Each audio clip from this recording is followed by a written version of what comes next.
Here with David from Megadeth in Montreal.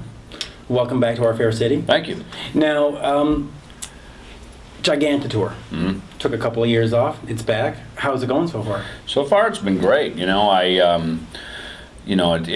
a good bill. I think first of all, what's interesting about it too is that we are not the sort of elder statesman of it. Motorhead is, and that's what I think is kind of cool about this bill this year is that.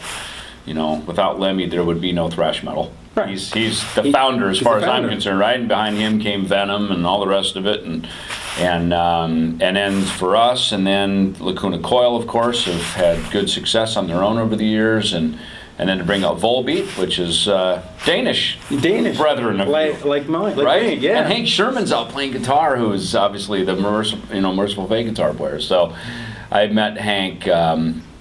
A few years ago over in Denmark, and he's great, and it's cool to hear a band that has something really new and fresh like that, to be on a tour like this. So it's, to me, anytime you do these festivals, if it's all one genre, it's like going to hear like 6 hours of the same song, and after a while your head hurts, and you're just like, oh, get me out of here. So I think with Gigantour, there's a nice variety of music on it, and now, the previous ones, you've put out DVDs and stuff like that. Are you planning on doing the same kind of thing this time out? I heard talk of it, and I'm not sure if we're going to do it or not, but obviously anytime I think a big package thing like this goes around, there's always a conversation of filming it, so I haven't heard any more about it other than maybe. Yeah. One of those maybe. Yeah. Now, while you're on the road this time, you're filming little vignettes, you're putting them up on YouTube and stuff like that.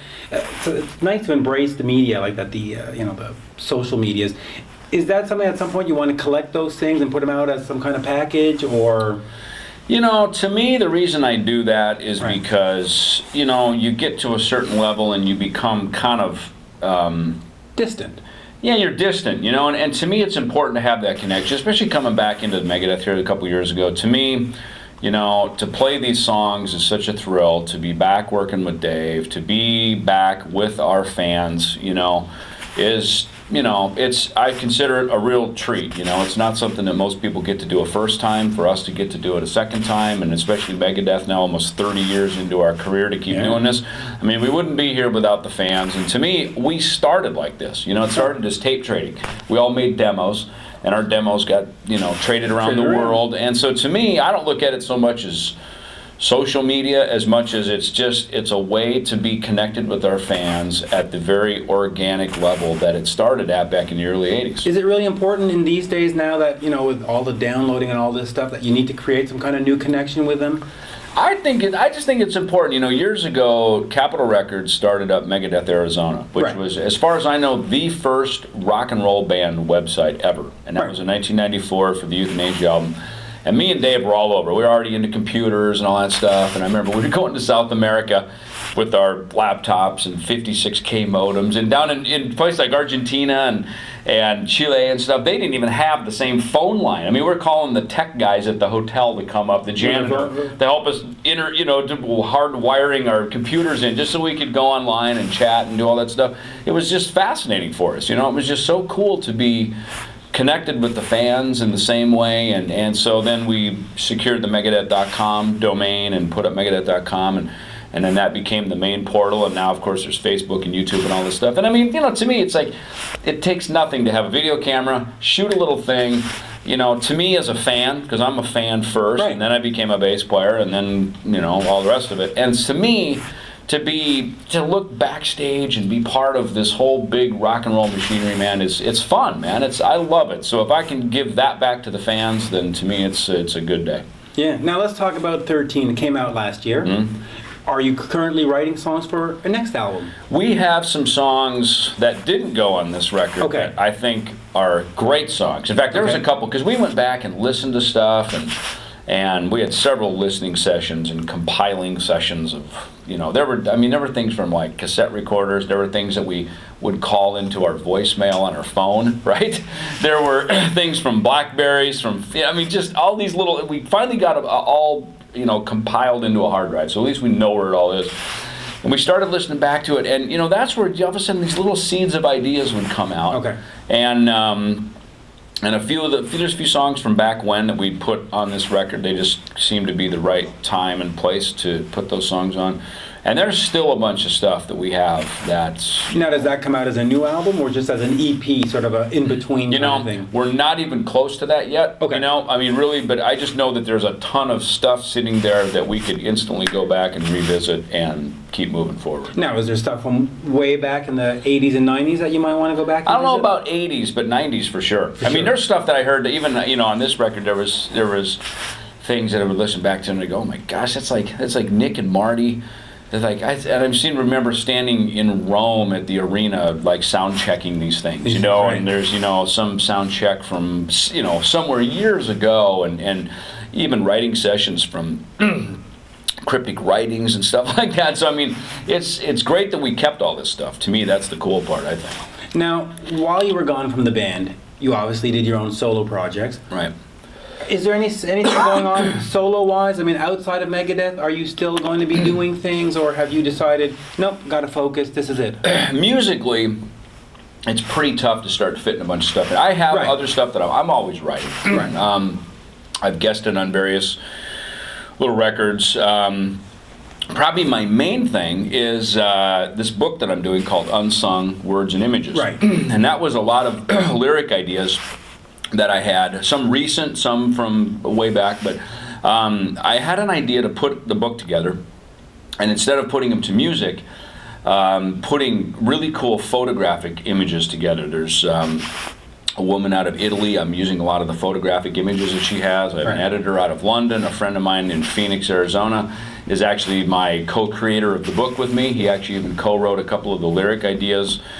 He's written a poetry book, a really dark, heavy poetry book. Nice. It's cool, yeah. And it's so this whole idea came together, and I think either late February or early March we'll have the book out. I'm going to self-publish it through Lulu.com, so people can just go right to that site, Lulu, buy it, huh? and go. Well, what I like about it is you can test print stuff from there and then go to another publisher That's and do right. it. But you know That's what? great, I'm on though. the road working, you know what I mean? And I don't have time to sit and fulfill orders or hire a staff to do that. So it's like, for me, the creative journey is the fun of it, and the fact that there's an entity that can self-publish it and put it out so that as people want to buy it, they can. Right. And so that's really my next little creative thing. And that's nice because it doesn't get in the way of anything musically that Megadeth is doing. Now, we spoke a bit about getting online and stuff. You're trying to be a minister, or you're reaching out to the Lutheran Church to become ordained? Basically, the Concordia Seminary, which is based in St. Louis, Right. They have a distance education Program. track. Yeah, Okay. I mean, if you continue it, you can get a 4-year degree. If you do 6 years, it's like a Master's of Divinity. So what I'm doing is I'm just doing it to just have the higher education. After 2 years, my church can ordain me, so essentially I can marry him and bury him, I guess. But That's right. right, But That's the or job I can description. become the rock and roll chaplain. You know what I mean? I mean, the military has one, the golf pros have one, so maybe I'll be the one for rock and Going roll. back to the 80s and 90s, Megadeth, along with some of the other bands, were protested. Your music was too violent. You were all that stuff. Yeah. Is there a clash between the sort of the religious world and the Megadeth world? Well, or? the religious people, you know what I Right. mean? And it's interesting. I've read the Bible 4 times now, cover to cover, over Right. the last 4 years. I do these kind of year through the Bible tracks. And the reason I started reading it is I got so sick of the conservative religious right bringing politics in, giving this inference that if you're not one of us right-wingers, then you're not a Christian, or Right. you have the faith wrong, and that pissed me off. Okay. I was like, you know what, that can't be right. And the more I read the Bible, I'm just convinced Jesus was a liberal. Right. Because as the Sadducees and Pharisees were criticizing him, he was out hanging with the sinners. Right. And it's funny, as people have heard about me in the rock and roll circles, taking up this seminary degree, the sinners of rock and roll have been totally supportive. They're like, dude, that is the coolest thing. And just knowing you, they're like, you know what, you're like that's a great Was there any progression for fear you. in you to announce it publicly? Did you think, I've maybe been I'll doing it try? actually for a little while now. I'm actually kind of wrapping up my second semester of it, so Right. I've been doing it for a while. This newspaper out of St. Louis wanted to do a story on it, mostly Okay. about doing the distance education. And I Right. did my bachelor's degree online. and now doing a seminary degree online. And as traveling the world like this, there's no other way I could ever do higher education. I mean, I can't attend a class. Do you take any of this and translate it into what Megadeth puts out? I mean, lyrically or image-wise? It's funny, Revolver Magazine, I remember reading a couple years ago, they did a story about the books that influence heavy metal, and the Bible was still the number one. I mean, the entire book of Isaiah is like an Iron Maiden album. I mean, it's like these, and it's fascinating. I think for all of us, we're fascinated by it, and so where maybe we felt, I think me for sure, and a lot of my generation, where it's like we got to a certain point where we're like, you know what, I don't have to go to church anymore. I'm out of here. I'm not going to go back. In recent years, and I say recently, maybe 10, 15 years ago, music got better. Church became more contemporary, so it actually spoke more to our culture, And if things don't stay culturally relevant, they kind of go away. I mean, the Word of God, I think, is something that's consistent. It's timeless. It's there forever because, that's the connection between us all, But the way that religious people tend to they find God, they get religious, and they separate themselves from people, to me, the Word of God is meant to connect us, not separate us, right? Well, essentially, that's what it's supposed to do. Right? I mean, so that to me is it's, and I've had a lot of talks with the religious people about it. I said, look, man, I'm out here playing bass, we're playing rock and roll. It's like, our audience are not like bad people. Do you think you could still have this message as a starting heavy metal band? Because you look at Judas Priest and Rob Halford being gay, and they were like, no, can't tell anybody. And then he came out, and it was like, they still rock. And people went, we don't care. And you went out and you crushed heads. I mean, in the 80s and 90s, people went, oh. Yeah. And now you're saying it, and people seem like, okay, I'm at the show tonight, so what? Well, a lot of us rebelled against the church thing. And again, I didn't really rebel against it because my parents supported me playing music. So when you don't have to rebel against people, you can play for it for genuine reasons. But when the people would stand outside our concerts and wave their banners about, how we're leading people into temptation, and all that kind of stuff, it's like, first of all, I disagree with that. But those people were the ones that I think, if you're trying to carry a message, whatever it is, to somebody, it's like to stand in judgment of them. It always, again, creates the separation. And look, I'm here to play bass, entertain. We're Megadeth. That's what we do. I'm not here, swinging a Bible around trying to change people. But the education of it is great. Part of it is certainly historical, and I think anytime you engage into anything of the spiritual world, it speaks to you, and I like modern day delivery of the Word of God. It's I think that that's a good thing. And let's get back to the band for a while. Yeah. Since you've come back, the band has changed. Mm-hmm. New guitar player, new drummer, or at least new to you. Yeah. How is it fitting in with those guys? I mean, do you come back and say, hey, where's Nick and where's Marty? Or do you say, wow, look at these guys, Chris? I came back, with, again, I've got the history. Right.